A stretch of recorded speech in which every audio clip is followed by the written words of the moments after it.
안녕하십니까. 행복한 아침 이재용입니다. 안녕하세요. 정예인입니다. 오늘은 12월 30일 화요일입니다. 이제 2025년이 오늘 내일 이틀밖에는 남지 않았습니다. 날씨는 영하로 다시 떨어졌고요. 내일 모레 계속 점점 추워지는데 이렇게 추울 때 겨울철 간식, 거리 음식, 우리 저 붕어빵, 잉어빵의 유혹 피할 수 없어요. 네, 너무 맛있잖아요. 근데 이 붕어빵 맘 놓고 먹어서는 안 된다고 합니다. 워낙 열량이 높은 데다가 혈당 관리에도 영향을 줄 수 있어서요. 정말 어렵겠지만 하루에 1개에서 2개 정도 차와 함께 즐기는 게 좋다고 합니다. 1개에서 2개. 어렵죠? 네. 예, 그걸 지켜야죠. 못하면서 네. 건강을 위해서. 예, 오늘도 저희 준비한 소식이 있습니다. 네, 오늘 김현우 소장과 함께하는 경제 레시피죠. 뭐니 준비했고요. 이고은 요리연구가 함께하는 맛있는 레시피 4개 식탁도 이어집니다. 오늘도 기대 많이 해주시고요. 화요일 행복한 아침 본격적으로 시작합니다.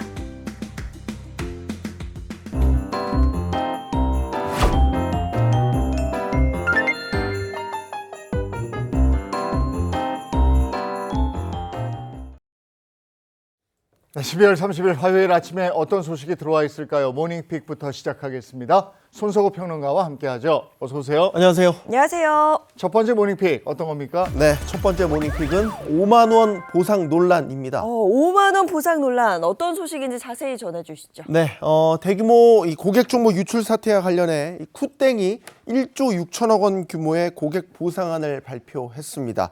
내년 1월 15일부터 개인정보가 유출된 고객에게 1인당 5만 원 상당의 구매 이용권을 지급하겠다는 내용인데요. 지급 대상은 지난달 말 개인정보 유출 통지를 받은 3,370만 계정의 고객으로 여기에는 탈퇴 고객도 포함됩니다. 이 쿠땡이 지급하는 5만 원 상당의 이용권은 총 4가지로 나뉘어서 지급될 예정입니다. 항목별로 보면 자사 상품 구매에 사용할 수 있는 5천 원권과 또 음식 배달에 쓸 수 있는 5천 원권, 그리고 여행 상품용 2만 원권, 또 프리미엄 뷰티 관련 상품용 2만 원권으로 이루어져 있습니다. 바로 이 부분이 문제가 된 거죠. 이거 딱 보고 다들 뭐야 이거 이렇게 되는데 네. 보상안 발표 이후에 부글부글해요. 네, 그렇습니다. 이제 들으셔서 아시겠지만 이제 5만 원권 중에서 4만 원은 사용 빈도가 낮은 그런 서비스 이용권이다 보니까 실제 체감 보상액은 10,000원 수준에 그친다면서 이 꼼수 보상안이다라는 지적이 나오고 있는데요. 이를 두고 또 정치권에서는 여야를 막론하고 대한민국 국민을 우롱하고 업신여긴 처사다 이런 비판이 터져 나왔습니다. 누리꾼들도 실제 이용 가능한 액수는 5천 원에 불과한 것 아니냐, 보상이라기보다는 자사 서비스 이용을 유도하는 마케팅이다, 5천 원 보상받으려면 돈 더 쓰게 유도하는 것 같다 등의 각종 불만들이 쏟아졌습니다. 한국소비자단체협의회는 성명을 내고 면피용 배상안을 거부한다고 밝히면서 이들은 이번 보상안 조치가 표면상으로는 신뢰 회복을 내세우고 있지만 실제로는 책임 이 행위를 희석시키는 행위라고 비판하고 있습니다. 참여연대 역시 이번 보상안은 피해 회복이 아니라 강제 소비에 가깝다면서 여행 상품과 명품 서비스의 시장 점유율을 확대하려는 꼼수라고 비판했습니다. 계속해서 일파만파입니다. 네. 예, 좀 계속 지켜봐야 되겠고요. 자, 다음 모닝픽은요. 네, 두 번째 모닝픽은 치킨집 3만 개 돌파입니다. 와, 국내 치킨 프랜차이즈 가맹점 수가 무려 3만 개를 넘어섰어요. 네, 그렇습니다. 2024년 이 프랜차이즈 통계 결과에 따르면요. 지난해 기준 치킨 프랜차이즈 가맹점 수 약 3만 1,400개로 집계됐습니다. 2023년보다 5.3%, 약 1,600개가 늘어난 건데요. 다만 매장 수가 늘었다고 해서 시장 상황을 마냥 긍정적으로 보기는 어렵다는 분석이 나오고 있습니다.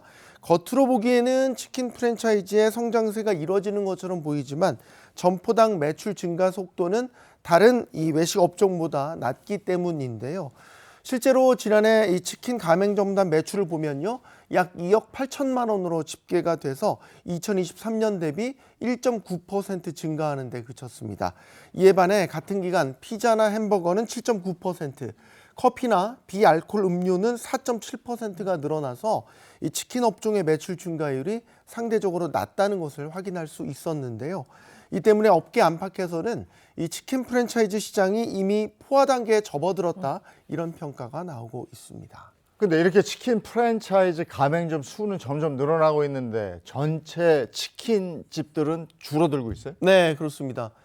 말씀하신 대로 이제 치킨 프랜차이즈 가맹점 수는 늘었지만 개인 매장까지 포함한 전체 이 치킨업계 규모는 3년 연속 감소세를 이어가고 있습니다. 전국 치킨 전문점 수는 지난 2023년 기준 약 4만 개로 2020년보다 거의 3천 개나 감소했습니다. 이 배달 플랫폼 중심의 주문 구조가 자리 잡으면서 상대적으로 규모가 작은 개인 점포들은 경쟁력을 잃고 프랜차이즈 점주들도 시장 과포화와 배달비 부담 등으로 수익성 악화가 반복되고 있는 상황인데요. 이렇게 국내 시장의 성장 한계가 분명해지면서 주요 치킨 프랜차이즈들은 유럽이나 미국, 인도네시아 등 해외 진출에 속도를 내고 있습니다. 하지만 해외 진출은 리스크가 크기 때문에 적절한 해법은 아니라는 지적이 나오고 있습니다.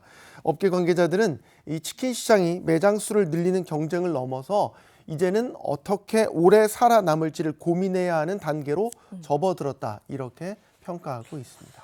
이 치킨집 규모가 대단해요. 네. 참 다들 좋아하니까 이거. 네. 다음 모닝픽은요. 세 번째 모닝픽 AI 슬롭주의보입니다. 네, AI 슬롭주의보라고 말씀하셨는데 정확히 이게 어떤 개념인지부터 설명을 부탁드려요. 네, 이 슬롭이라는 게 진흙이나 찌꺼기를 뜻하는 단어입니다. 인공지능이 대량 생산한 이 저품질의 콘텐츠를 이른바 AI 슬롭이라고 하는데요. 맥락 없이 자극적이고 황당한 영상이나 아니면 이상한 광고 이미지, 가짜 뉴스 등이 여기에 해당됩니다. 이런 AI 슬롭이 너튜브를 중심으로 빠르게 확산하고 있어 주의가 필요하다는 지적 나오고 있습니다. 실제로 한 영상 편집 플랫폼에서 국가별 상위 100개 너튜브 채널을 전수조사했는데요. 조사 대상인 15,000개 채널 가운데 278곳은 AI 저품질 영상만을 반복적으로 송출하고 있었다고 합니다. AI 슬롭 영상을 반복 송출하던 이들 채널의 총 구독자 수 2억 1천만 명, 2억 2,100만 명에 이르고요. 누적 조회수는 630억 회에 달했습니다. 정말로 많은 분들이 이런 영상에 노출되고 있다는 걸 알 수 있죠. 이들이 벌어들이는 연간 광고 수익이 한화로 약 1,670억 원에 이르는 것으로 추산됐습니다. 즉 너튜브 신규 계정을 만들어서 알고리즘이 추천해주는 영상을 분석한 결과 추천받은 영상 500개 가운데 104개가 바로 이 AI 슬롭인 것으로 확인됐는데요. 이 중 3분의 1은 맥락 없이 자극적인 이미지와 대사들로 구성된 이 브레인 롯, 즉 뇌를 썩게 만드는 유형이었다고 합니다. 그러면 이런 AI 슬롭 영상을 제일 많이 보는 국가가 혹시 우리나라예요? 네. 맞아요? 네, 안타깝게도 한국이었습니다. 한국이 이 AI 슬롭 콘텐츠를 가장 많이 만들고 또 많이 소비하는 것으로 조사됐습니다. 한국의 인기 AI 슬롭 채널의 조회수는 총 84억 5천만 회, 파키스탄이나 미국 등을 큰 격차로 앞질러서 1위를 기록을 했습니다. 이런 AI 슬롭 콘텐츠는 시청자의 주의력과 사고력을 무너뜨릴 수 있어서 특히 주의가 필요합니다. 실제로 AI 슬롭 콘텐츠가 뇌 건강에 악영향을 미친다는 연구 결과가 잇따르면서 이제는 심각한 사회 문제로까지 번지고 있는데요. 동영상 플랫폼에 대해 규제에 나서야 한다는 주장도 나오고 있지만 현실적으로 적극적인 대응을 기대하기는 쉽지 않은 상황입니다. 이럴 때일수록 올바른 시청 습관이 필요하겠죠. 세계보건기구는 전두엽을 보호하기 위해서라도 알고리즘에 의존하는 수동적 시청을 차단해야 한다고 조언을 하고 있고요. 미국 심리학회 역시 무의식적으로 화면을 응시하며 스크롤하는 습관을 경계하라고 권고했습니다. 저런 거 우리 아이들이 또 많이 보거든요. 맞아요. 근데 저게 네. 뇌 건강에 악영향을 끼친다니까 뭐 방법을 좀 찾긴 찾아야 되겠습니다. 다음 픽은요? 네, 네 번째 모닝픽 도로교통법령 개정입니다. 네, 도로교통법령 개정안이 내년부터 시행된다는 소식인데요. 구체적으로 어떤 것들이 좀 달라질까요? 네, 먼저 이 상습 음주운전에 대한 규제가 한층 강화됩니다. 최근 5년 안에 2차례 이상 음주운전을 한 사람이 다시 면허를 취득할 경우에 차량에 음주운전 방지 장치를 부착해야 하는 조건부 면허 제도가 내년 10월부터 시행되는데요. 운전자가 음주운전 방지 장치에 숨을 불어넣었을 때 음주가 감지되면 시동이 아예 걸리지 않는다고 합니다. 이 장치의 설치 비용은 약 300만 원인데요. 대여해주는 방안도 검토 중인 것으로 전해졌습니다. 만약 이 장치를 설치해야 하는 대상임에도 불구하고 설치하지 않고 운전을 할 경우에는 1년 이하의 징역 또는 300만 원 이하의 벌금에 처할 수 있고요. 운전면허가 취소될 수도 있습니다.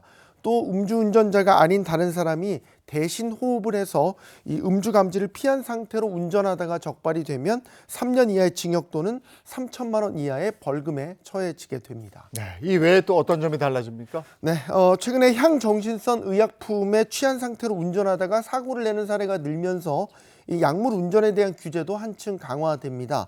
약물 운전으로 적발될 경우에는 기존에는 3년 이하의 징역 또는 1천만 원 이하의 벌금에 처해졌는데 내년부터는 5년 이하의 징역 또는 2천만 원 이하의 벌금으로 처벌 수위가 높아집니다. 그리고 신설된 조항이 있는데요. 약물 측정에 불응할 경우에는 5년 이하의 징역 또는 2천만 원 이하의 벌금에 처해진다고 합니다. 이외에 일종 면허 발급 기준도 더 엄격해집니다. 기존에는 7년 무사고 요건만 충족하면 2종 면허 운전자가 적성 검사만으로 1종 면허를 취득할 수가 있었는데요.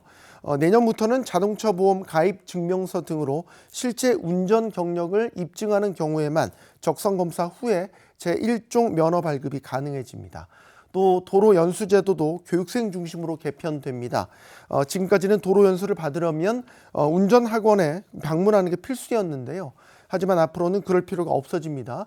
교육생이 원하는 장소와 코스를 선택해서 합법적인 도로 연수를 받을 수 있도록 제도가 개선됩니다. 네, 알겠습니다. 모닝픽 손석호 평론가와 함께했습니다. 고맙습니다. 고맙습니다. 고맙습니다. 자, 오늘부터 기온이 뚝뚝 떨어지기 시작합니다. 옷차림 따뜻하게 해주셔야겠는데요. 자세한 날씨 문단영 기상캐스터 연결해서 들어보도록 하겠습니다. 나와주세요. 네, 밤사이에 찬 공기가 내려오면서 아침 공기가 달라졌습니다. 갈수록 더 추워지는데요. 새해 첫날에는 한파 속에 하늘은 대체로 맑겠습니다. 새밑 한파는 새해에도 이어집니다. 갈수록 기온이 더 내려가 금요일에는 서울의 아침 기온 영하 12도까지 떨어지면서 극한 한파를 보이겠고요. 내일부터는 한낮에도 영하권으로 종일 강추위입니다. 추위 속에 하늘은 대체로 맑겠습니다. 다만 어제까지 먼지가 가득했던 터라 오전까지 영남은 나쁨 수준을 보이겠고요. 오후부터는 보통의 공기질을 회복하겠습니다. 한낮 기온은 서울이 2도, 대전 5도, 광주와 대구 7도, 부산은 9도로 어제보다 크게 낮아집니다. 새해 첫날에는 한파와 함께하겠지만 전국이 대체로 하늘은 맑겠습니다. 다만 호남 서해안과 제주는 한때 눈비가 지납니다. 동해안에는 수일째 건조주의보가 이어지고 있습니다. 바람도 강하게 불어서 작은 불씨도 유의해 주셔야겠습니다. 지금까지 날씨 전해드렸습니다.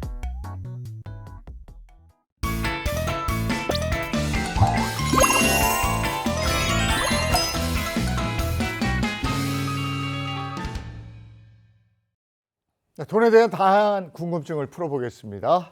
화요일의 경제 레시피 머니머니 시간입니다. 네, 화요일의 금융 아이돌이죠. 머니보이즈 김현우 소장 그리고 신인선 씨 함께합니다. 어서 오세요. 시작. 머니 떠나려고 하니 머니 정말 어떡하니 2025년 김현우 신인선의 머니 시작합니다. 이렇게 높게 접은 걸어. 아니 근데 김현우 소장이 음이 올라가. 정말 어떡하니 그 가사가 네. 되게 선명하게 들리더라고요. 이걸 어떡해요? 2025 마지막 시작이다 보니까 네. 떠나려고 하는 것 같은데 2026년 새롭게 시작해 보자고요. 네. 아우 좋습니다. 정말 방금 이야기한 것처럼 2025년이 오늘 내일 이틀밖에 남지 않았습니다. 한 해가 정말 다 갔는데 올 한 해 보내면서 가장 잘한 일과 가장 좀 아쉬운 일, 못한 일 꼽아보자면 뭐가 있을까요? 이제 와서 혹시 생각해본 적 있으세요? 가장 잘한 일과 가장 잘못한 네, 일이요? 네. 잘못한 일은 많지. 네. 지금 꼽을 수 없을 정도로 그렇죠. 인선 씨 뭐 기억나는 거 있어요? 저는 지금 살아 숨쉬는 것만 해도 정말 잘하는 것 같습니다. 건강이 제일 중요한 것 같아요. 맞습니다. 네. 건강 중요하죠. 네. 최근 한 기업에서 같은 질문으로 설문조사를 해봤더니요. 올해 가장 잘한 일, 가족과 함께 시간을 보낸 일이라고 얘기를 했고요. 가장 못한 일은 재테크 이런 결과가 나왔다고 합니다. 그러니까 아쉬움, 후회 그렇죠. 막 이런 걸 텐데 아마 지금 보시는 분들이 많은 사람들이 재테크를 잘못했구나. 나만 못한 게 아니구나. 다행이다. 위안을 받는다. 뭐 이쯤 될까요? 예. 근데 저도 이제 재테크를 아까 건강 말씀드렸잖아요. 뭐 건강 정도 이제 챙긴 거. 그거 말고 돈적으로는 우리 현우 형님 옆에 있어도 이게 잘 안 되더라고요. 오늘 현우 형님 뭐 노래 테크 좀 쌓은 거? 뭐 그 정도가 딱 된 것 같은데 우리 재테크 어떻게 하면 더 잘할 수 있을지. 어떻게 하면 더 잘할 수 네, 있을지 계속 차근차근 궁금해요. 노력을 하기는 해야 되는데 제가 정답을 딱 말해드릴 수는 없고요. 과거부터 지금까지 어떤 재테크가 각광을 받았고 또 반대로 어떤 재테크가 사라져갔는지 그 역사를 들여다보면 조금 힌트를 얻을 수 있지 않을까 싶습니다. 그래서 오늘 머니 시간에서는 1970년대부터 지금에 이르기까지 이 각 시대를 주름잡았던 재테크, 국민 재테크 무엇이었는지 살펴보고요. 이 돈의 흐름이 어디에서 어디로 이동했는지 차근차근 짚어보도록 하겠습니다. 네, 돈의 흐름 솔깃합니다. 자, 다가오는 2026년 내년에는 재테크를 어떻게 해야 될지 고민 많이 되시죠. 자, 좋은 힌트가 될 수 있을 것 같아서 일단 시간을 거슬러서 1970년대로 한번 떠나 보겠습니다. 당시에는 어떤 재테크가 주목을 받았을지 먼저 영상으로 확인해 보시죠. 정부에서는 9월 한 달을 저축 강조 기간으로 설정하고 범국민적인 저축 운동을 전개하고 있습니다. 나라가 경제 건설을 함에 있어서는 무엇보다도 이에 필요한 돈을 마련해야 되는 것인데 이 돈은 결국은 우리 국민이 한 분 한 분이 저축하는 것이 모여서 이 투자의 자원이 되는 것입니다. 저는 아빠 월급에서 매달 30% 떼어서 저금을 하고 또 우리 온 가족이 검소한 생활을 한 결과 이렇게 집도 마련하고 안정된 생활을 할 수 있게 됐습니다. 저 당시에는 역시 최고의 재테크 수단이 저축이었어요. 그렇죠. 부담 절약 저축. 맞습니다. 저축. 이 1970년대 국민 재테크를 한 단어로 정리하자면 저축입니다. 일단 객관적인 지표부터 한번 확인해 보겠습니다. 1950년대만 하더라도 우리나라 연평균 국민 저축률은 뭐 5%대에 불과했습니다. 이때는 먹고 살 돈도 없었죠. 그런데 경제 개발 계획이 막 시작된 1963년에도 저축률은 7% 수준에 머물렀는데 이후에 이제 우리나라가 산업화가 본격화되면서 저축률이 빠르게 뛰기 시작합니다. 1970년대에는 국민 저축률이 14.1%로 이전보다 2배 이상 올라갔고요. 1975년에는 18.6% 그리고 1981년에는 무려 22.8%까지 치솟는데 이때 처음으로 저축률이 20%를 넘어서게 됩니다. 말 그대로 국민 대부분이 모으는 데 집중하던 시기였다 이렇게 볼 수 있는 거죠. 경제가 발전하면서 소득이 늘어서일까요? 이때 저축률이 확 늘어난 이유가 있을까요? 앞서 영상에서 잠깐 보셨잖아요. 이 시기에 저축이 늘어난 가장 큰 이유는 개인의 선택보다는 국가에서 주도적으로 시켰다 이렇게 볼 수가 있겠습니다. 당시 정부는 우리나라가 자꾸 이제 외국에서 돈을 빌려오면 안 된다. 어떻게든 간에 국민들끼리 돈을 좀 모아야 된다. 이런 이 추세로 갔거든요. 그러다 보니까 그 핵심 수단이 바로 국민 저축이었는데 그래서 이 저축을 늘리려고 하면 강제로 시킬 수는 없잖아요. 뭐 저축 안 하면 형사처벌 이럴 수는 없으니까 금리를 높이고 저축을 장려하는 각종 캠페인을 펼쳤던 거죠. 이 저축은 애국이라는 인식이 이때부터 사회 전반에 자리 잡게 됩니다. 당시 재무부에서 발행된 표어들만 보더라도 그 당시의 분위기를 짐작할 수가 있는데 매미처럼 후회 말고 개미처럼 저축하자.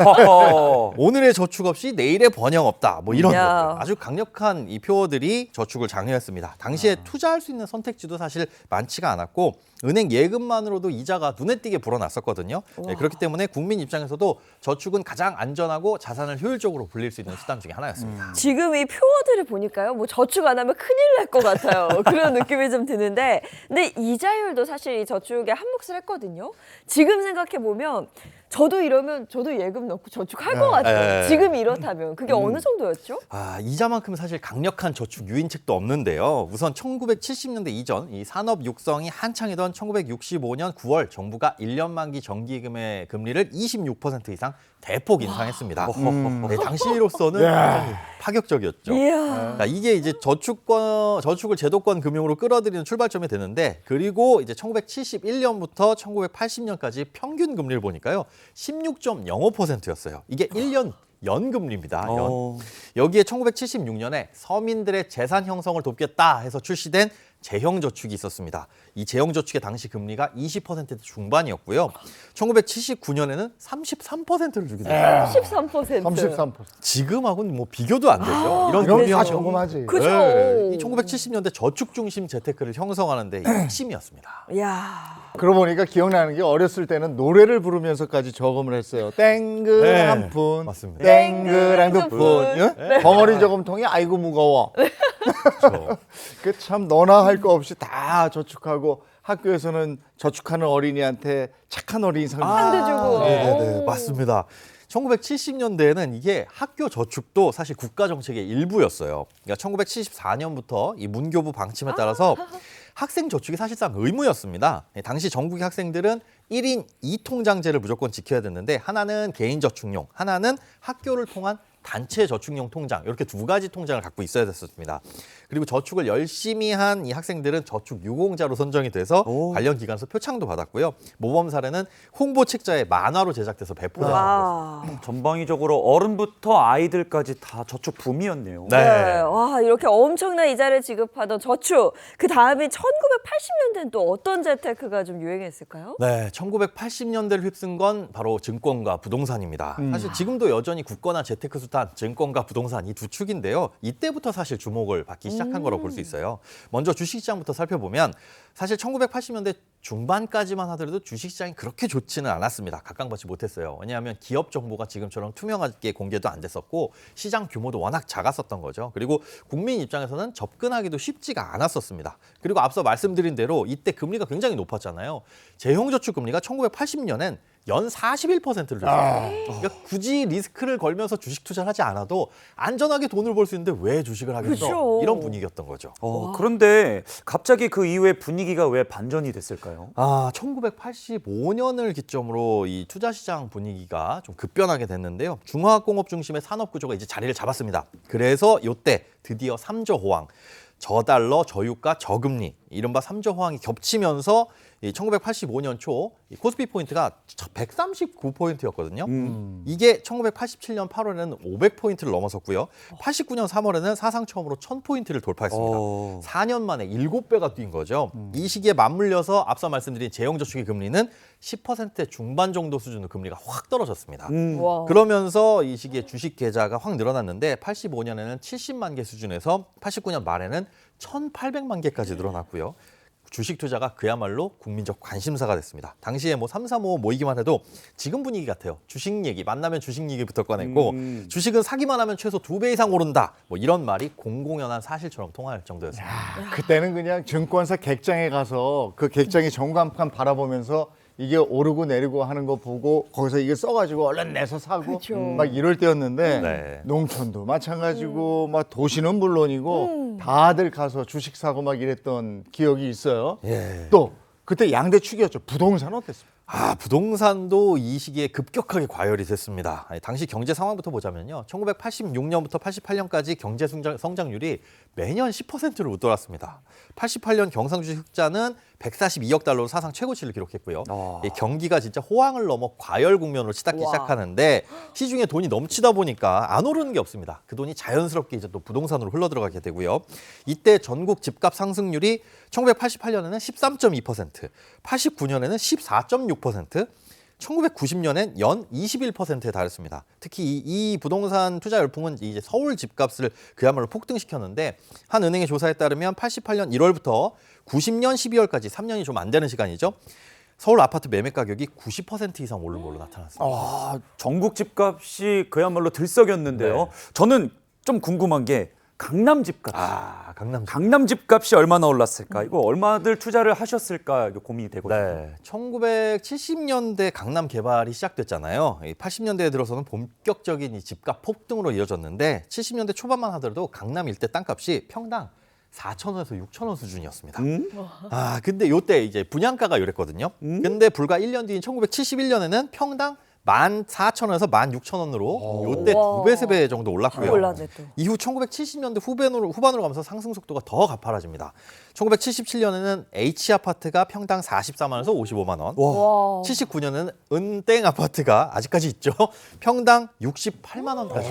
엄청나게 올랐네. 고공행진이란 말이 여기서 나오네요. 아직 놀라긴 이릅니다. 그래요? 이제 이륙하는 거예요. 더 올라요? 아직이 아니에요? 1980년대 들어서면서는 이제 분위기가 완전 고조됐는데요. 고교 평준화 시작됐죠. 교통 인프라 확충이 되기 시작했죠. 대형 상업시설 유치가 되기 시작하면서 강남이 이제는 살고 싶은 지역으로 굳어지기 시작한 겁니다. 그러면서 1983년에는 압구정 반포 일대 아파트가 분양가 기준으로 평당 100만 원대를 넘기면서 청약 경쟁이 이제 더 치열해지기 시작했고요.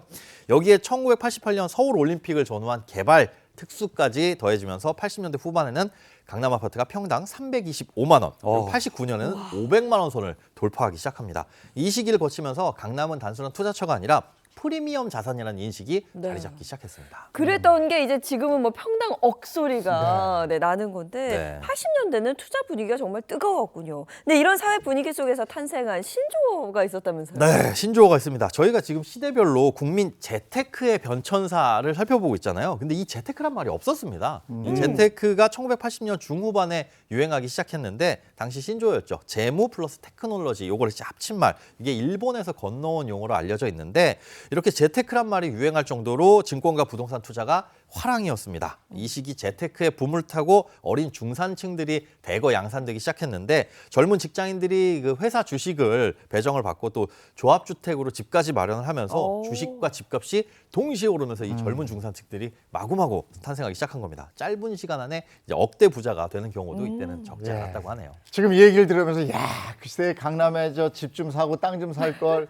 주식을 사놓을 걸 하시는 분들이 많으실 텐데 그때는 또 그때 시세대로 맞아요. 강남이 넘사벽이었고 만만치 않았네요. 지금하고 비슷한 상황이었던 거죠. 자 그러면 1990년대 들어서면서 판세가 좀 바뀝니까? 네, 90년대 들어서면서 분위기가 확 달라지는데요. 80년대가 주식과 부동산이 급등했던 시기였다면 90년대는 그 후유증을 겪으면서 좀 조정을 받는 시기였다라고 볼 수가 있습니다. 부동산 시장은 잇따른 투기 억제 정책과 공급 확대 정책에 맞물리면서 가격이 조금 조정을 받기 시작했고요.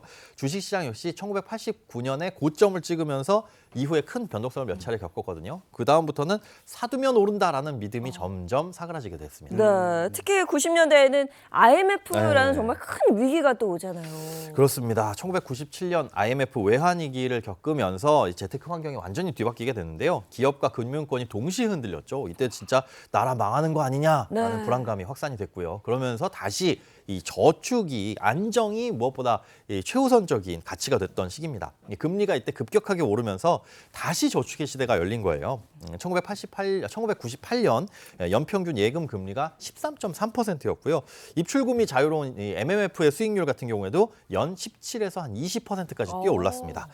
연봉 2천만 원 이하인 근로자만 가입할 수 있는 근로자 우대 저축이나 뭐 1세대에 한 개만 들 수 있었던 이 가계 저축이라는 상품이 있었는데 이것도 금리가 연 14%의 고금리를 받을 수가 있었습니다. 그럼 이때 부동산 열기도 한풀 이렇게 꺾였겠죠. 네, 그렇습니다. IMF 외환위기 겪으면서 부동산 시장도 직격탄을 맞았습니다. 당시 서울 집값은 평균적으로 12에서 15% 하락을 했고요. 전국이 이랬고 서울 같은 경우에는 13에서 한 18% 정도 하락을 했습니다. 특히 타격이 컸던 곳이 그동안 가장 많이 올랐던 강남이었는데 강남 3구를 중심으로 고가 아파트 가격이 크게 조정을 받았습니다. 1998년에는 강남 3구 집값이 20% 후반까지 떨어졌고 재건축 기대감이 컸던 단지들은 뭐 30%에서 40% 가격을 낮춘 급매물도 적지 않게 찾아볼 수 있었습니다. 여기에 이제 집값 하락으로 인해서 보증금을 돌려주지 못하는 이른바 역전세 상황까지 겹치면서 매도 심리가 동시에 얼어붙었고요. 그 결과 주택시장의 거래량은 평소보다 80% 가까이 급감할 정도로 시장 자체가 거의 멈춰선 시기라고 볼 수 있습니다. 여기서 껄껄거리 또 나오는 거예요. 그렇죠. 그때 야, 또 저때 사놓을 걸. 저때 들어갈 걸. 근데 저렇게 떨어지잖아요. 무서워서 못 사. 맞아요. 더 떨어질 거. 이게 반복돼도 마찬가지입니다. 자, 그러면 이제 세기말을 넘어서 밀레니엄으로 한번 가볼까요? 2000년대 새 시대가 열린 만큼 재테크에 있어서도 좀 변화가 있지 않았을까 싶은데 실제로는 어땠습니까? 네, 시대가 바뀌면서 이 재테크 방법도 바뀌게 됩니다. 특히 2000년대 중반에는 이 열풍이 대단했는데요. 혹시 어떤 재테크가 2000년대 중반의 열풍, 이때는 뭐 광고고 뭐고 그래요? 뭐야? 이거 안 하면 네. 이건 당연히 해야 되는. 어. 혹시 기억나시나요? 2000년대 중반에 막 유행했던 재테크. 2000년대 중반?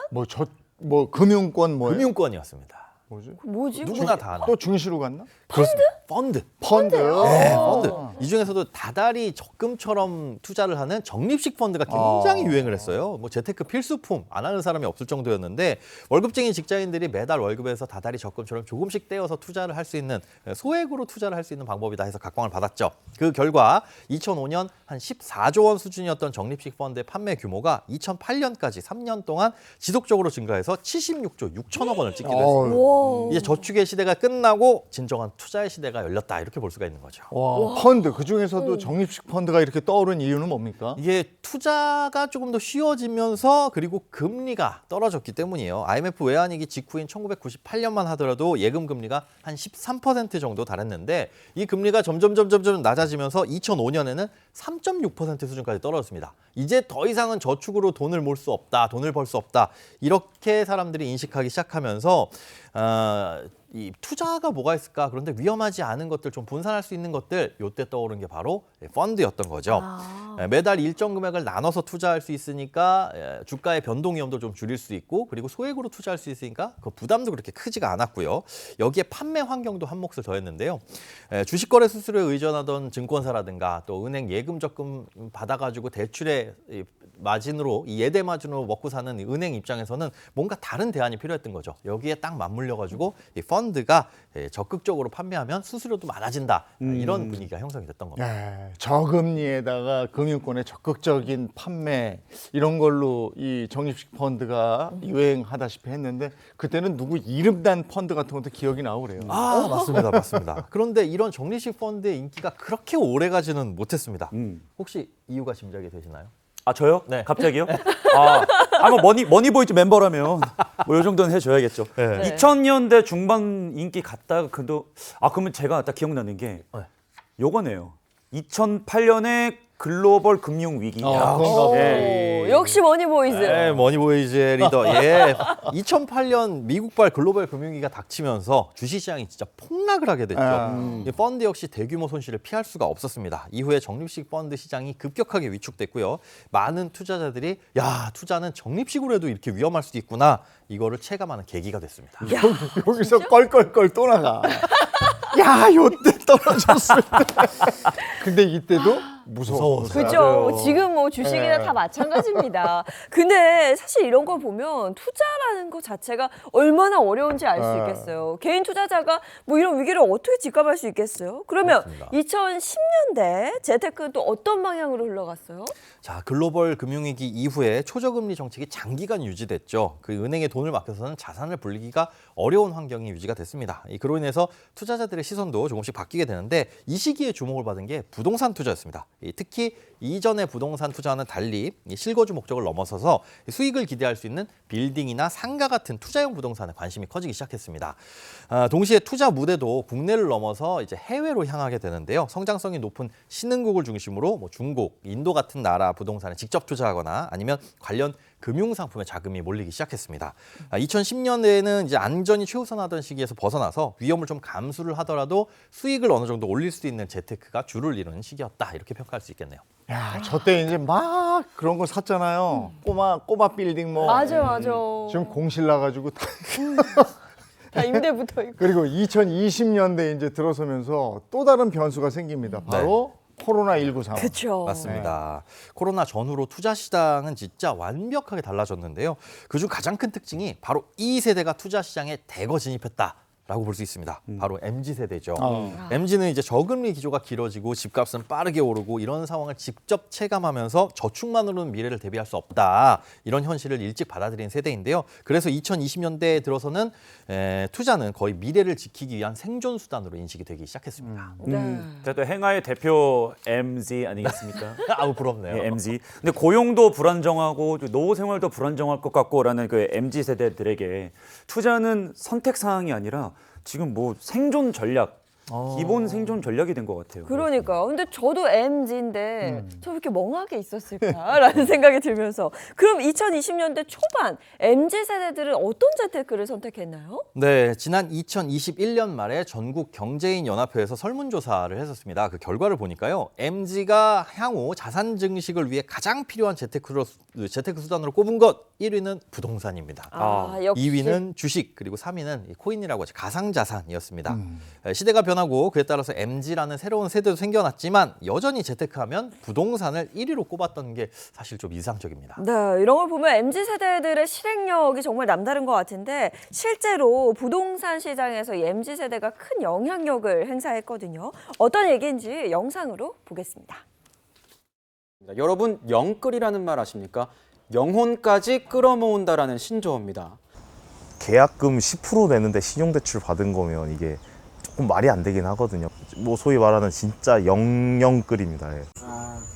저는 솔직히 좀 이번 기회가 제가 집을 살 수 있는 처음이자 마지막 기회라고 생각을 했고요. 이제 어려운 작아지는 무지 거의 젊은 사람들이 대부분이었죠. 소형으로서 무리하는 사람이 저는 거의 그냥 30대 이런 사람이 제일 많았던 것 같아요.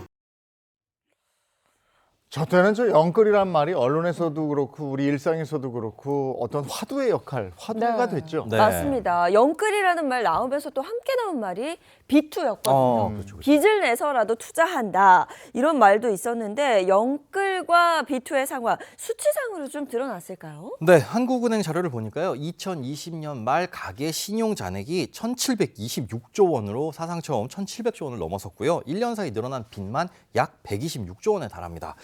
특히 눈에 띄는 건 이 신용대출 중심의 기타 대출인데요. 2020년 4분기 기준 기타 대출의 잔액이 약 720조 원까지 불어났습니다. 이 분기 증가폭도 24조 원 이상으로 역대 최대였고요. 이 모든 수치가 뭐 MZ들이 전적으로 이끌었다 이렇게 볼 수 있는 건 아니지만 지금 아니면 기회가 없다 이런 불안 속에서 이 MZ 세대가 이 흐름에 가장 적극적인 참여자였던 걸로 분석이 되고 있습니다. 소장님, 그런데 네. 영끌 B2 이거 여전히 현재 진행형 아닌가요? 사실 그렇습니다. 이거 예전에 그 옛날에 끝난 말은 아니거든요. 정부의 대출 규제가 강력해졌음에도 불구하고 가계대출은 계속해서 증가를 하고 있죠. 뭐 경제가 성장하면서 부채가 늘어나는 것은 당연한 건데 B2가 금융시장 쪽으로 이동한 모습입니다. 최근 코스피 지수가 4,200을 돌파하면서 개인 투자자들의 B2도 급증을 하고 있는데 이번 달 5일 기준으로 증권사에서 돈을 빌려서 주식을 산 신용거래 융자 잔액이 27조 763억 원을 기록해서 처음으로 27조 원을 돌파했습니다. 집은 무리해서 사는 거야. 무리해서라도 사는 거야. 영혼까지 끌어모아서 사야 돼. 막 이랬었어요. 네, 맞습니다. 그리고 나서 2025년 올해는 어떤 재테크였고 이제 이틀밖에 남지 않았기 때문에 2026년까지 어떻게 이어질지 모르겠어요. 궁금합니다. 요즘 국민 재테크로 많이 거론되는 게 있긴 합니다. 바로 ETF인데요. 이 숫자만 봐도 성장 속도가 아주 뚜렷합니다. ETF 순자산 총액이 2020년 52조 원에서 2021년에는 73조 원, 2024년에는 173조 원까지 가파르게 늘었는데요. 여기에 최근 상황을 보면 12월 23일 기준 국내 ETF의 순자산 총액은 297조 원을 넘어서면서 역대 최대 규모를 기록했습니다. 뭐 이런 속도면 내년 초 300조 원 시대가 열릴 전망으로 보이고요.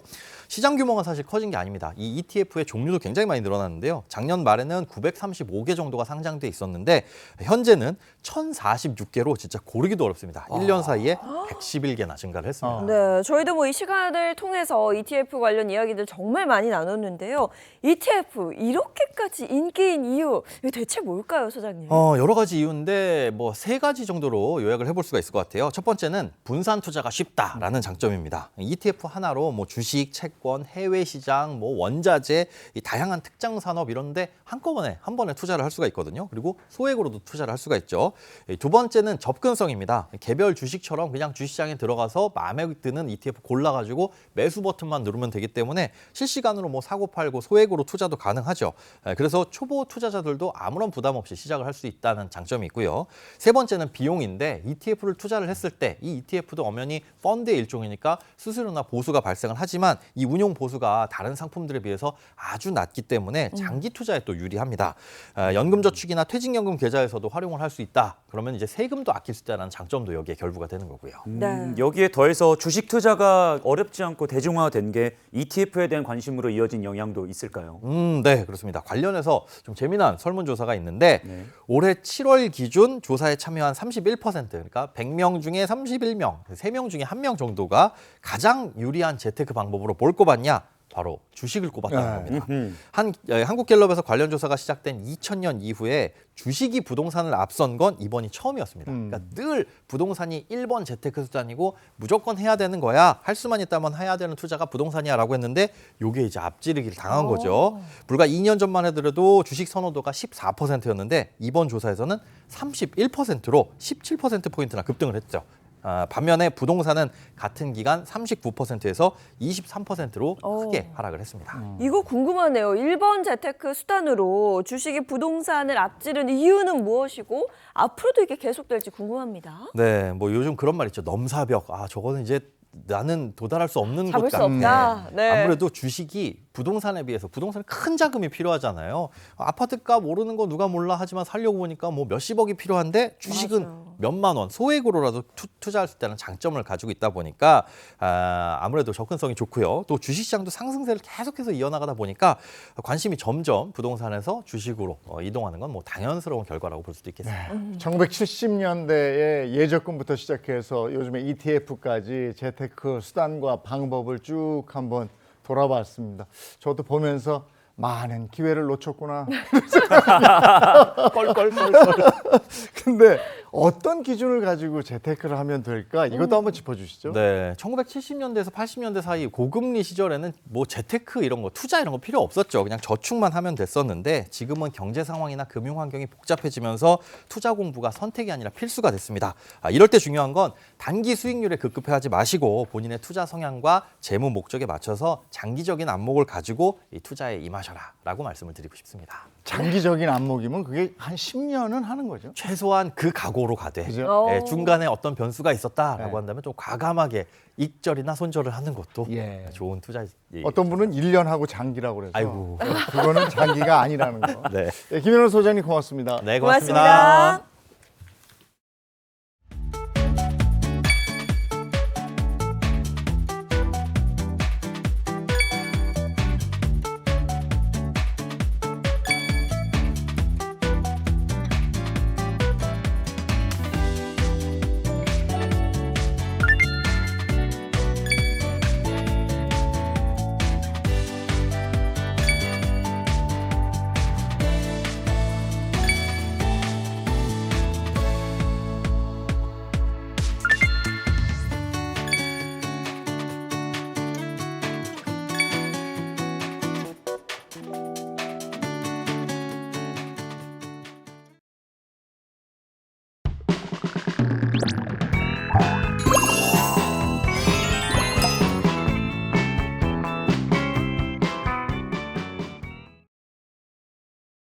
행복한 아침 함께하고 계신 지금 시각이 8시 12분을 넘어섰습니다. 이번에는 화요일에 맛있는 레시피 시간입니다. 이보은의 사계식탁 시간. 이보은 선생님 어서 오세요. 어서 오세요. 안녕하세요. 반갑습니다. 안녕하세요. 2025년도가요. 오늘까지 해서 딱 이틀밖에 안 남았어요. 맞아요. 아쉽죠. 아쉽죠. 근데 또 2026년이 또 오니까 또 새롭잖아요. 네. 근데 이렇게 아쉬운 마음 때문에 이때까지 1년 동안 수고한 우리 집 가족들한테 또는 내 지인들한테 따뜻한 집밥 한번 해 먹였으면 좋겠다라는 생각들을 가지고 계실 텐데요. 특별한 재료가 아니더라도 이 재료만 있으면 굉장히 특별한 메뉴로 변신이 가능합니다. 재료에 부담이 없고 또 구입하는 데도 부담이 없어서 제가 적극적으로 추천하는 바로 이 재료 오늘 준비를 했습니다. 바로 미역으로 차린 연말 집밥입니다. 생일이구나. 네, 맞아요. 생일날 먹는 이 미역이요. 요게 한 줄기만 있어도 정말 푸짐한 집밥을 얼마든지 차릴 수가 있거든요. 그래서 첫 번째 메뉴는 바로 미역 오징어 고추장 찌개입니다. 특이하다. 부드러운 미역과 그다음에 아주 깊이 있는 구수함이 있는 오징어가 만났습니다.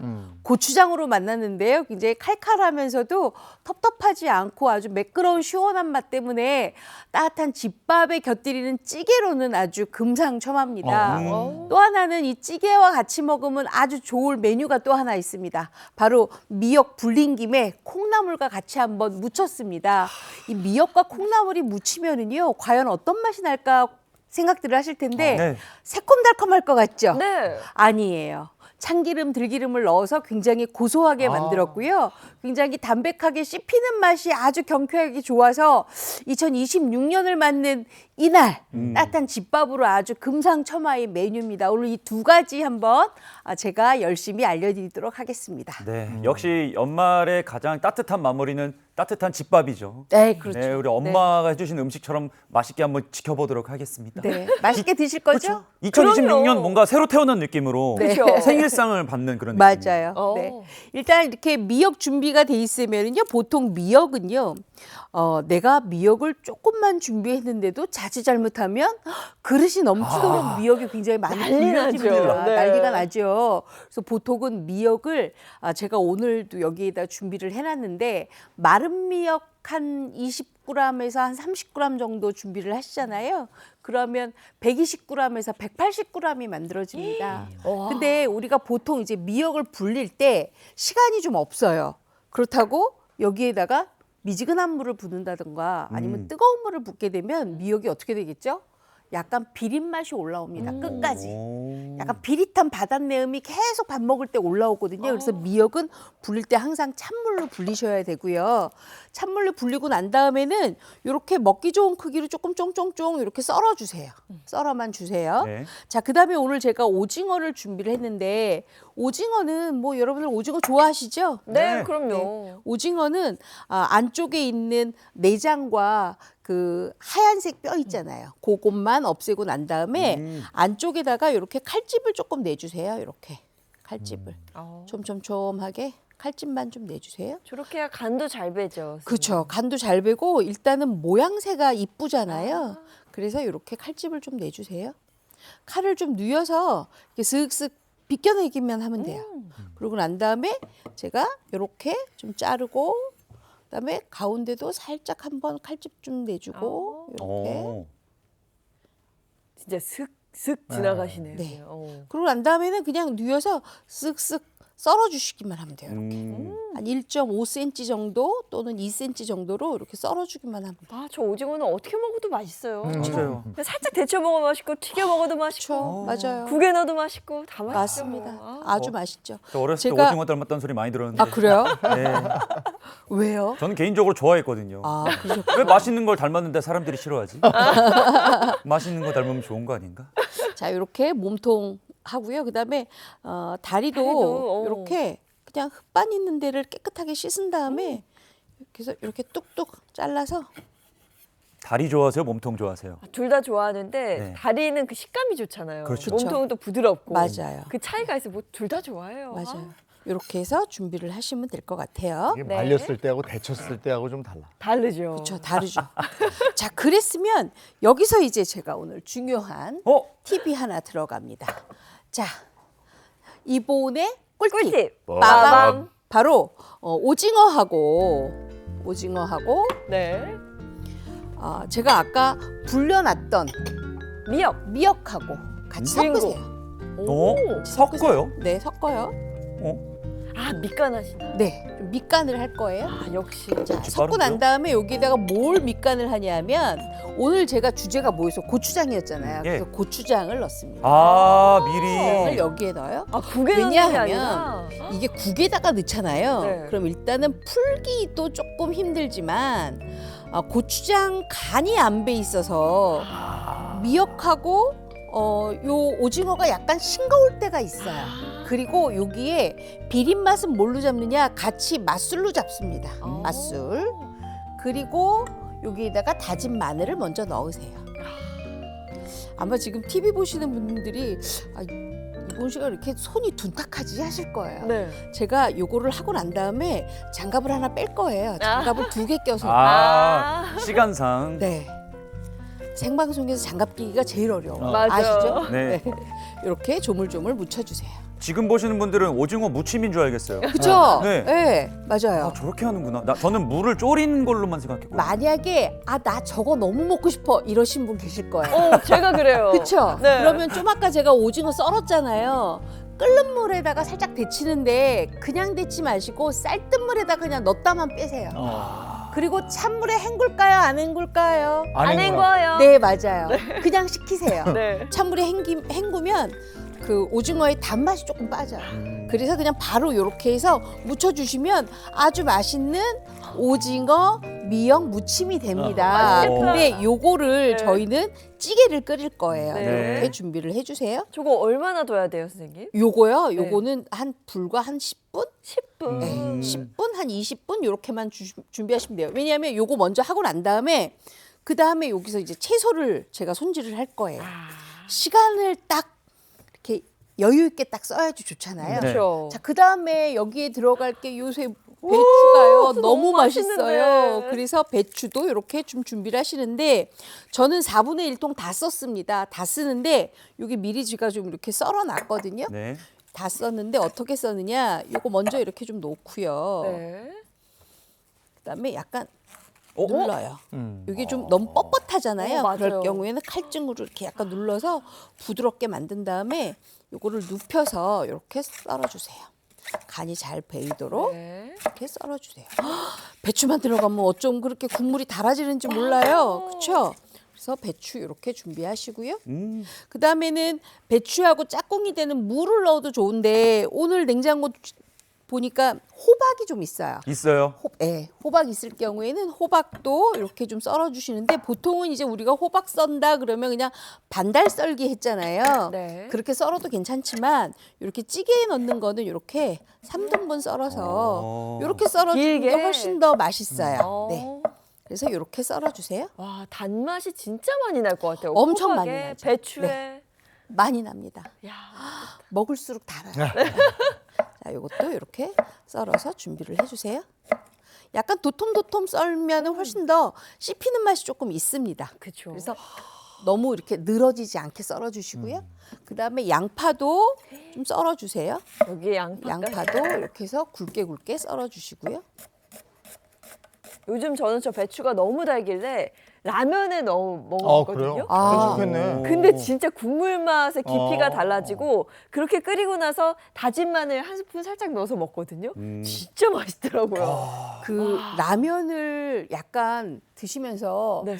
죄의식을 갖고 드시는 분들 계시잖아요. 내가 이 밤에 라면 먹으면 어떡하지? 어떡하지? 이럴 때 배추가 도움이 되는 게 배추에 칼륨이 많아요. 애호박처럼. 그래서 나트륨을 빨리 배출시켜주는 역할을 하기 때문에 조금 위안을 받을 수가 있어요. 괜찮구나. 그래서 요거 청양고추도 이렇게 좀 썰어서 준비를 해주세요. 네. 청양고추도 썰어서 준비를 해주시고요. 아, 선생님은 그런 거 어떻게 다 아세요? 저 그냥 맛있어서 넣은 건데. 저도 공부합니다. 야. 네. 그리고 이것도 홍고추도 이렇게 썰어서 준비를 하세요. 몸이 건강을 아나 봐요. 그런가 봐요. 네. 배추 먹어야 돼 이렇게. 그래서 저는 라면 먹을 때 네. 배추, 호박, 대파 이런 거 많이 넣어요. 그래야 좋아요. 양파는. 양파도 많이 넣으면 좋다. 달맛 나. 근데 또 이제 많은 남주장 분들이 그러시더라고요. 양파를 많이 넣으니까 달아서 라면 맛을 조금 해친다고 얘기하시더라고요. 일단 이렇게 불을 조금 켤게요. 네. 불을 켜고 난 다음에 뭘 준비하냐면 우리가 이렇게 고추장찌개에는 다시마 우린물도 좋지만 쌀뜨물이 제일 좋아요. 쌀뜨물을 이렇게 좀 준비를 해주세요. 오랜만에 등장했죠. 자, 쌀뜨물 준비를 했는데 쌀뜨물을 먼저 넣는 게 아니라 제일 먼저 넣어야 될 게 있어요. 요거 뭔지 아세요? 보리새우예요. 보리새우. 보리새우를 이렇게 넣어요. 맛있겠다. 보리새우를. 불을 올렸는데. 네, 올렸어요. 보리새우를 볶아요. 먼저. 그러면 조금 구수한 맛이 조금 올라오겠지요? 아. 이렇게 좀 볶아주세요. 한마는 보리새우야. 불길이 꺾어불던 자, 이렇게 배가 고파요. 볶아서 구수한 맛을 조금 살려주세요. 네. 자, 그다음에 여기에다가 양파. 저 쌀뜨물 먼저 안 넣네 정말. 네, 안 넣어요. 그다음에 배추. 배추까지? 네. 저기서 물이 나오지 않나? 그럼? 네. 물 나오니까 제가 물 없이 그냥 볶아요. 네. 근데 그냥 볶는 게 아니라 국간장과 오, 되게 오늘 진간장을 넣고 볶아요. 순서가 되게 그쵸. 여러 가지가 중요하다. 여기서 막 불맛을 내면 살짝 중국 음식이죠. 오, 그렇게 해서 좀 볶아주세요. 저렇게 하니까 더 맛있을 것 같아요. 선생님. 완전 맛있죠. 완전. 간도 좋고. 자, 이렇게 해서 간도 배이게끔 이렇게 볶아주세요. 네. 저 배추 많아 보여도 숨 이게 주면 숨 얼마 없어요. 없어요. 맞아.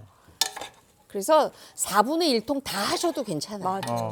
그래서 간장 맛이 조금 들게. 그리고 간장 살짝 볶잖아요. 그럼 훨씬 더 국물 맛이 달큰해져요. 그래서 이렇게 넣어주시고요. 자, 이렇게 좀 볶아졌어요. 볶아졌으면 여기에다가 아까 우리가 준비한 거 있었죠. 요거. 네. 이걸 넣어주세요. 주인공 입장. 아직 쌀뜨물 안 들어갔거든요. 네, 안 넣었어요. 일부러 안 넣었어요. 오. 이게 미리 볶는구나. 국물을 넣어서 되는 시기가 있고 안 되는 시기가 있거든요. 네. 근데 제가 지금 이 고추장 무친 거를 그냥 쌀뜨물 위에 둥둥둥둥 뜨게끔 넣잖아요. 그러면 어떤 현상이 일어나느냐? 그냥 이렇게 뭐랄까 고추장물이 둥둥둥둥 해서 이렇게 스며들지 않아요. 이것도 이렇게 같이 한번 볶아요. 물과 기름 같은. 그렇죠. 네. 이렇게 같이 볶는데 여기에다가 아까 오! 안 넣었던 호박도 같이 넣어주세요. 야, 이거 순서를 잘 알아야겠다. 미리 다 볶아내고. 근데 저것도 맛있을 것 같아. 저렇게 먹어도. 근데 순서대로만 하면 진짜 맛있어요. 네. 순서대로만 하면 이렇게 해서 이것도 볶아주세요. 맛있겠다. 배고파. 향이 벌써 그쵸, 향 좀 올라오지 오죠. 않아요. 오징어 아, 향이 오징어 향이 오고 오네. 그렇죠. 싹 넘어와요 지금. 와. 오징어 고추장. 이렇게 해서 볶아주세요. 어느 정도 볶냐 하면 살짝 배출물이 생길 때까지 볶으시면 더 좋아요. 이렇게 해서 볶아주세요. 단맛이 한번 나오고 그렇죠. 그 다음에 이제 쌀뜨물 넣으시는구나. 맞아요. 근데 오늘 불이 계속 안 켜져 있었어요. 그래요? 네. 좀 꺼졌나 불이 좀 보네. 약하군요 지금. 오. 가스불이 안 되는데. 네. 그럴까요? 제가 한번 뭐 나가볼까요? 인선 씨 아니, 출동해서. 괜찮아요. 자, 이렇게 해서 부어요. 부어서 쌀뜨물을 부어요. 네. 자, 그러면 우리가 찌개잖아요. 찌개기 때문에 이 건더기가 위에 이렇게 많이 솟아 있어요. 예. 근데 이게 끓으면 끓을수록 쑥 내려가거든요. 맞아요. 그럼 얼마를 끓여야 되느냐? 센 불에서는 5분, 약한 불로 20분. 이러면 아주 자연스럽게 만들어집니다. 자, 그랬으면 지금 막 볶았잖아요. 네. 그러니까 제가 뚜껑을 지금 덮어야 돼요. 그렇죠? 그래야 끓이게 만들어야 되잖아요. 네. 이제 덮어요. 네. 이제 끓을 거예요. 자, 그랬으면 요게 이제 다 끓었어요. 20분을. 어허. 옆에 보세요. 아하! 이 소리랑 막 향이. 야, 색깔 보소. 와. 맛있겠다. 미역이 저렇게 좀 많아졌어, 아까보다. 네. 미역이. 찌개기 때문에 요렇게 끓여졌어요. 자, 그랬으면 아까 배추가 엄청 많이 들어갔는데 보세요. 그렇죠. 맞아요. 그렇죠? 자, 그랬으면 여기에다 이제 뭘 넣느냐? 붉은 고추. 붉은 붉고. 고추. 그다음에 청양고추. 끓는 소리 봐. 참고. 미역, 오징어, 고추장찌개. 네. 맛있겠다. 아까 미역 조금밖에 안 넣은 것 같았는데 지금 눈에 많아 보이잖아요. 많아졌잖아요. 배추가 숨이 죽으면서. 그리고 여기에다 이제 모자라는 간을 소금으로 맞춰야 되는데 소금으로 안 맞추는 이유가 있어요. 제가 지금 옆에서 볶으면서 계속 끓였잖아요. 네. 만약에 여기다가 소금을 넣으면 짜겠지요. 그래서 안 넣어요. 그래서 그냥 할 거예요. 자, 간장도 요것만 있었으니까. 먼저 한번 잡숴 보세요. 네. 먼저 먹을 수 있어요, 선생님? 네, 네. 저 오늘 한꺼번에 먹는 줄 알고. 한꺼번에 제가 드리려고 하다가 네. 제가 국물을 굉장히 달큰하게 지금 잘 맞춰놨기 때문에 요거 잡숴 보시는 게 훨씬 좋을 것 같아서 이거 제가 먼저 미리 잡수면, 드려요. 너무 감사하죠. 너무 알아오네. 좋죠. 향이 뭐.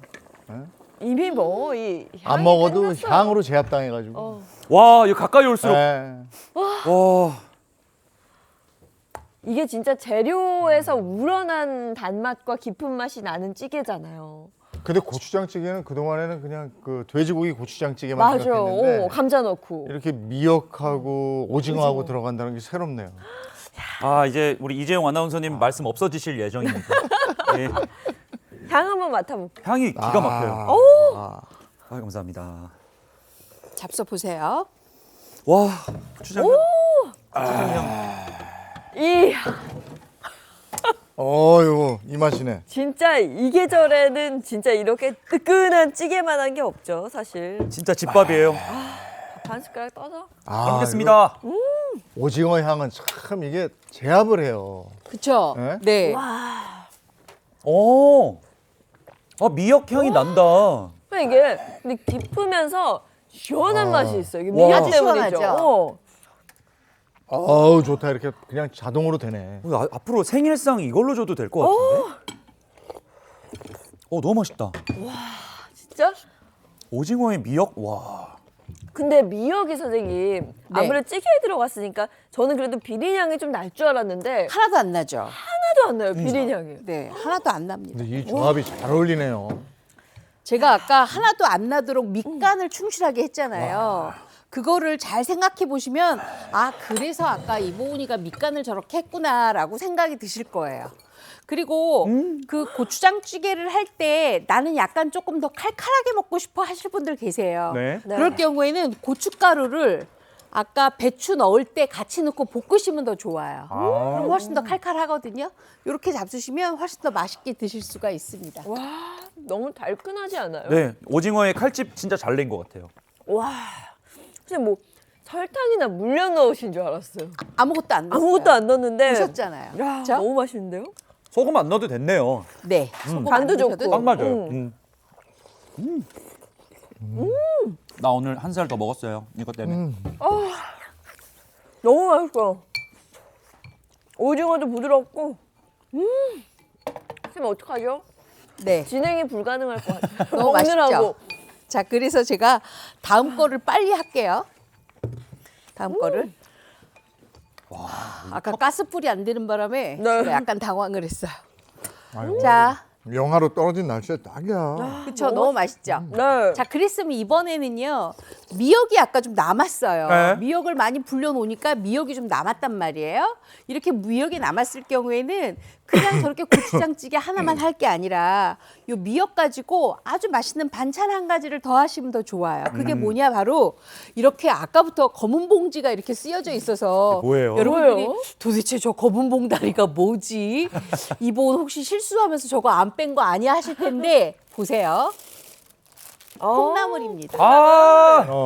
왜냐하면 이 콩나물이요 이렇게 조명을 받잖아요. 그러면 콩나물 요 대가리가 퍼렇게 변하거든요. 그래서 아마 어머님들이 나는 콩나물 다 다듬어서 해놨는데 나중에 보니까 콩나물이 위에 이렇게 퍼렇게 돼서 조금 좀 그랬어야 하신 분 계시죠? 그럴 네. 경우에는 신문지를 덮거나 아니면 이렇게 그 검은 봉지를 덮어서 이렇게 빛을 좀 차단하는 게 좋아요. 전혀 자, 몰랐네. 그랬으면 요거는 끓는 물에다 좀 데치셔야 돼요. 네. 끓는 물에다가 예. 좀 데쳐내는데 우리가 죄송해요. 매워서 고추장 올라왔어요? 고추장찌개 때문에? 네. 우리가 콩나물 데칠 때 대부분 어머님들이 무의식적으로 소금 넣으시거든요. 소금 넣으면 이 콩나물 그 안쪽에 있는 수분을 바깥으로 빼는 역할을 했단 말이에요. 삼투압 때문에. 네. 그러면 콩나물이 질겨지겠지요. 그래서 그냥 맹물에 하시는 게 좋아요. 맹물. 팔 끓는 맹물에다가 그냥 넣고 삶는 게 좋은데 콩나물은 맹물. 네, 맹물에 삶으면 어떻게 되느냐 바로 이렇게 돼요. 이렇게. 탄력 있잖아요. 잘 탄력 삶아졌다. 예. 잘 삶아졌죠. 네. 제가 혹시 생방송 도중에 삶는 시간이 안 맞을까봐 이렇게 좀 미리 삶아왔어요. 예. 자, 그랬으면 이제 콩나물을 건졌잖아요. 콩나물을 건졌으면 아까 우리가 뭐가 있었어요? 미역이 있었잖아요. 있죠. 네. 이 미역을 콩나물 삶은 물에다가 다시 데치세요. 오. 미역을. 살짝만? 네, 살짝만 데치세요. 콩나물 삶은 물에다가. 그러면 보세요. 색깔이 어때요? 슬쩍슬쩍 지금 초록색이 돼가지고. 그렇죠. 자, 그랬으면 요거 그냥 건지시면 돼요. 왜냐하면 미역 같은 경우에는 우리가 생것으로도 그냥 먹는데 이렇게 살짝 데쳐서 요거를 찬물에다가 좀 헹궈요. 찬물에다가. 그러니까 데쳐서. 일석이조겠죠. 네. 빠르게 또 물을 안 데쳐도 되니까 이렇게만 준비를 해주세요. 색이 아주 예쁜데요, 선생님. 그치, 색깔이 굉장히 촉촉하게? 예쁘잖아요. 콩나물물 먹은 미역이네. 네. 이렇게 해서 콩나물을 이렇게 데쳤어요. 그러니까 콩나물 삶을 때 아예 콩나물 같이 넣고 하면은 미역이 너무 늘어져서 맛이 없으니 네. 콩나물 삶은 물에다가 살짝 이렇게 데쳐서 미역을 굉장히 싱그럽고 초록색으로 만들어 오. 놓으시면 되는 거예요. 그렇죠? 네. 엄청 싱그러워 보이시죠? 네. 이렇게 해서 물기를 좀 꽉 짤게요. 네. 저거 미역 뭐 살짝 데쳐 먹어도 너무 맛있죠. 그렇죠. 너무 맛있죠. 살짝 짜서 오늘 요리는 그냥 먹어도 맛있어요. 아우 근데 와. 저 콩나물 양이 또 저렇게 많아 보였는데 또 데치니까 그렇죠. 야, 반으로 하나밖에 안 훅 돼. 줄었어요. 자, 이렇게 해서 미역도 이렇게 준비를 하는데 우리가 보통 요새 콩나물 한 봉지가 한 400g이에요. 그래서 400g 주고 다 데친 거예요. 그런데다가 미역 불려놓은 거 120g이에요. 네. 요거 섞으면 딱 맞아요. 이렇게 준비가 다 됐어요. 자, 그랬으면 요거랑 이제 콩나물이랑 같이 무치는 것만 남았어요. 아우. 무칠 거예요, 맛있게. 자, 미역 넣고요. 네. 요리 시작됩니다. 그다음에 콩나물 넣고요. 아, 요거 맛이 궁금해요. 미역이랑 콩나물의 만남. 완전 맛있어요. 처음 보는데 나는. 그렇죠. 자, 흔히 볼 수 없어요. 간장을 조금만 넣어주세요. 미역 쪽으로. 그리고 다진 마늘 넣어주세요. 다진 마늘 미역 들어가죠. 쪽으로. 그다음에 요거 들기름이에요. 그리고 요거 참기름이에요. 그리고 요거 살짝 소금이에요. 간은 소금으로. 네, 1작은술 정도 돼요. 네. 자, 그랬으면 요거 이제 무쳐요. 미역 맛있겠다. 콩나물. 맛있게 무쳐요. 보통 이제 미역으로 무친다 그러면 새콤달콤하게 생각하시잖아요. 맞아요. 오늘은 굉장히 담백하고 고소하게 잡수시는 거예요. 자, 그러면 예인 씨, 네. 뭐가 하나 빠진 것 같지 않아요? 뭔가 깨가 들어가야 될 것 같아요. 참. 깨는 뭐 당연히 네. 들어갈 건데 생각 안 나세요? 당연히 이번 씨가 저거 하게 되면 파마늘을 담을 때 왜 그쵸. 파를 안 넣지? 그러네요. 미역이라 안 넣어요. 미역이라. 때문에요, 선생님? 그렇죠? 맞아요. 그리고 약간 씁쓸한 점액질 때문에 그래서 여기 통들깨 넣고요. 그다음에 깨가루 깨가루. 넣고요. 네. 맛있겠다. 이렇게 해서 같이 묻혀주세요. 안 다 들어가는구나. 됐어요. 그랬으면 우리 끝난 거예요? 네, 끝났어요. 간단하다. 너무 간단하죠? 근데 이거 미역하고 궁금해요. 콩나물이 얼마나 아삭아삭한지 잡숴 보세요. 앞에 꿀팁만 좀 지켜주시면 될 거예요. 그렇죠. 예, 그러면 재료는 완전 간단하네요. 맛있습니다. 아니, 찌개도 너무 맛있었는데 미역 콩나물 무침도 궁금합니다. 와, 이 향기. 가까이 오니까 또 향기 좋아요. 자, 이렇게 해서 네. 요거 가져가세요. 네. 네. 와. 이거 찌개는 와. 앞서서 왜 이렇게 구수하지 했더니 보리새우 넣으셔서 이렇게 와, 네, 이거. 맞아요. 구수하군요. 보리새우로 국물을 만들었기 때문에 그렇게 구수해요. 향이. 구수한 향이 얘도 맡아봐요. 와. 이렇게 두 가지 만드시면 미역 하나 가지고 정말 알뜰하게 집밥을 만들 수가 있어요. 미역과 콩나물. 야, 이거 시간이 없어서 먹고 찌식을 해야 되는데. 너무 이것도 고소하고 맛있습니다. 그쵸? 바삭하네. 맛있죠? 네. 아삭아삭하죠? 아우, 더 네. 이야기하고 싶은데 시간 때문에 네. 다음 주는 뭐 해볼까요? 다음 주는요, 이제 새해예요. 그렇기 때문에 저희가 정말 고기 요리로 우거지 같이 해서 아주 맛있게 한번 만들어 보도록 하겠습니다. 아, 좋습니다, 선생님. 다음 주도 기대하겠습니다. 오늘 고맙습니다. 고맙습니다. 네, 오늘부터 날이 또 급격히 추워집니다. 날씨 굉장히 중요한데요. 문단영 기상캐스터 맛있어요? 네, 나와주세요. 네, 오늘은 나오실 때 따뜻한 외투를 챙겨주셔야 합니다. 밤사이 차가운 북서풍이 불어오면서 기온이 급격하게 떨어지고 있는데요. 어제 영하 0.1도를 보였던 서울의 기온은 현재 영하 3.6도로 더 내려갔습니다. 한낮에도 2도에 그치면서 종일 춥겠습니다. 세미타파는 새해에도 이어집니다. 갈수록 기온이 더 내려가 금요일에는 서울의 아침 기온이 영하 12도까지 떨어지면서 극한 한파를 보이겠고요. 내일부터는 한낮에도 영하권으로 기온이 낮아서 종일 춥겠습니다. 추위 속에 하늘은 대체로 맑겠습니다. 어제까지 하늘에 먼지가 가득했던 터라 오늘 오전까지 영남 지역을 중심으로 나쁨 수준을 보이겠고요. 이후 오후부터는 보통의 공기질을 회복하겠습니다. 오늘 한낮 기온은 서울이 2도, 대전 5도, 광주와 대구 7도, 부산이 9도로 어제보다 크게 낮아집니다. 새해 첫날에는 한파와 함께하겠지만 전국이 대체로 하늘은 맑겠습니다. 다만 호남 서해안과 제주는 눈비가 한때 지납니다. 동해안에는 수일째 건조주의보가 이어지고 있습니다. 바람도 강하게 불어서 화재에 유의하셔야겠습니다. 지금까지 날씨 전해드렸습니다. 이렇게 날 추워질 때는 정말 고소한 찌개나 국물 한 그릇이 보약이네요. 맞습니다. 저희가 광고 나갈 때 정말 감탄했잖아요. 저희 레시피는 행복한 아침 홈페이지 게시판에 자세히 올려드리니까요. 집에서 이 추운 날 꼭 한번 해드시면 좋을 것 같아요. 좋은 하루 보내시고요. 저는 내일 아침 7시 30분에 돌아올게요. 행복한 아침, 행복한 하루 되십시오. 고맙습니다. 고맙습니다.